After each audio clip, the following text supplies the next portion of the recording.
Good morning all of you. आज class 9th का वास्तविक संख्या से संबंधित संख्या पद्धति के बारे में आप सबों को विशेष जानकारी दूंगा।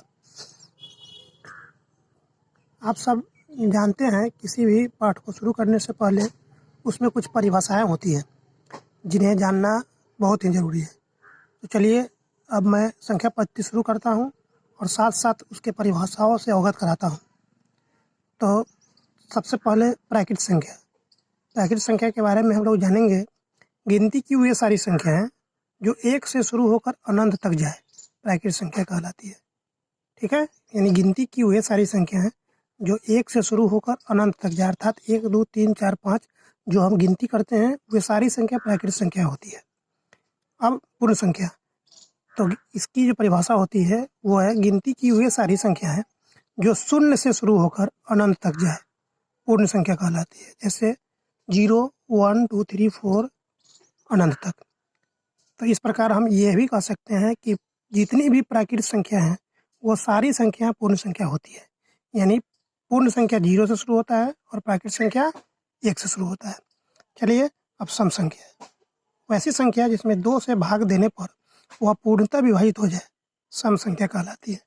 जैसे 2 4 6 8, यानी कि इस सारी संख्या में 2 से भाग लग जाता है और 2 से भाग देने के बाद ये पूरा कट जाता है, इसलिए ये संख्या सम संख्या हुआ। विषम संख्या, वैसी संख्या जिसमें 2 से भाग देने पर वह पूर्णतः विभाजित नहीं हो, विषम संख्या कहते हैं। जैसे 1 3 5 7 9, अगर 5 में 2 से भाग देते हैं तो शेष 1 बचता है, इसलिए वैसी संख्या जिसमें 2 से भाग देने पर पूरा नहीं कटता है वो विषम संख्या होता है। अब इसी के साथ अभाज्य अथवा रूढ़ संख्या। अभाज्य यानी वैसी संख्या जिसमें भाग न लगे।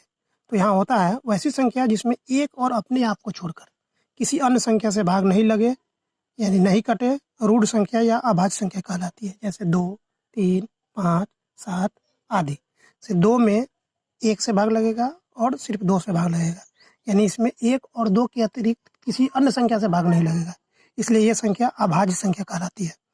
अब यौगिक अथवा भाज्य संख्या, वैसी संख्या जिसमें एक और स्वयं को छोड़कर किसी एक अन्य संख्या से अवश्य भाग लगे वह यौगिक संख्या कहलाएगा।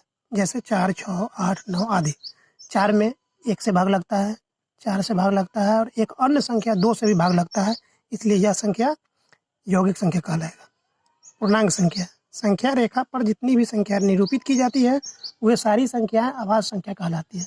इसमें धनात्मक संख्या और ऋणात्मक संख्या दोनों संख्या आती है, जैसे -∞ से लेकर +∞ तक।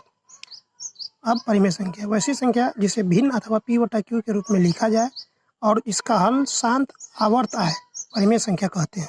जैसे 2/11, 1/2, 1/3, 0.234 234, यानी 2 3 4 बार आता है, इसलिए यह संख्या आवर्त संख्या होगा। और जो भी आवर्त संख्या होता है उसे p/q के रूप में लिखते हैं, इसलिए यह संख्या परिमेय संख्या कहलाएगा। अब आगे अपरिमेय संख्या। अपरिमेय संख्या, वैसी संख्या जिसे p/q के रूप में नहीं लिखा जाता है, इसे वर्गमूल के रूप में लिखा जाता है और जिसका हल अशांत अनावर्त दशमलव हो, अपरिमेय संख्या कहलाता है। जैसे √2, √3, √5 आदि। इसी तरह √4 का वर्गमूल निकल जाता है, इसलिए वह संख्या अपरिमेय संख्या नहीं होता, यानी जिस संख्या का वर्गमूल निकल जाए वह अपरिमेय संख्या के श्रेणी में नहीं आता है। ऐसे दशमलव के रूप में 0.01, 0.2, 0.3, 0.4, यानी इसका जो संख्या है बार नहीं है, नहीं दोहरा है, आवर्त नहीं हो, वह संख्या अनावर्त हो, अपरिमेय संख्या कहलाएगा।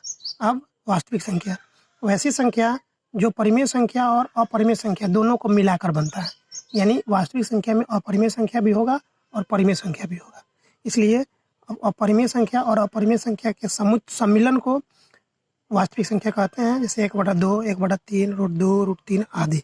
तो चलिए आज हम इस चैप्टर का परिभाषा बताएं। परिमेय संख्या, अपरिमेय संख्या, वास्तविक संख्या, पूर्णांक संख्या, प्राकृत संख्या, पूर्ण संख्या आदि का। अब हम अगले क्लास में अगले दिन आप सबों को 2 परिमेय संख्याओं के बीच कितनी परिमेय संख्या निकल सकती है या 2 परिमेय संख्या के बीच अन्य परिमेय संख्या निकालने का सूत्र के साथ उसे निकालने का तरीका बताएंगे। तो आज के लिए बस इतना ही। तो आप लोगों से निवेदन है कि कृपया इस चैनल को सब्सक्राइब, कमेंट और शेयर करें ताकि आप सबों को हमारा वीडियो आप तक जल्द से जल्द पहुंच सके। धन्यवाद।